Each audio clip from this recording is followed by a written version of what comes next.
ஆனால் தாழ்த்தப்படும் போது யாருக்கும் சொல்ல மாட்டோம், அது மேன்மையாக பேச மாட்டோம்.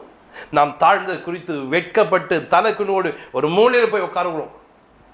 அந்த இடத்த விட்டு வெளியே வர மாட்டோம், அந்த காரியம் விட்டு விலக மாட்டோம். திரும்ப திரும்ப அதை பேசிக்கொண்டு நான் இப்படி போயிட்டேன், இனி அவள் தான் என் வாழ்க்கை, நான் இனி இருக்கிறத விட செத்து போயிடும் இப்படி பேசிக்கொண்டு இருப்பான். பாராட்டமா ஐஸ்வர்யானா இந்தியா நிறைய சொத்துக்களை வைத்திருந்தாங்க, எனக்கு நல்ல வேலை இருந்துச்சுங்க, எனக்கு நல்ல மனைவி இருந்தாங்க, நல்ல பிள்ளைகள் இருந்தாங்க, இன்னைக்கு எல்லாரும் என்னை விட்டு போயிட்டாங்க, நீ தாழ்த்தப்பட்டு கிடக்குறியா?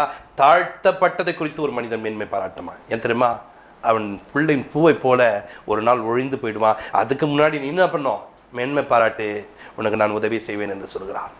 இன்னைக்கு நிறைய பேர் பாருங்க, அந்த குறைப்பட்ட கொஞ்ச நேரங்கள்ல தன் வாழ்க்கையை அழித்துக் கொள்வதற்கு, தன் வாழ்க்கையை ஒன்றமில்லாமல் மாற்றிக்கொள்வதற்கு பிரயாசப்படுகிறீர்கள்.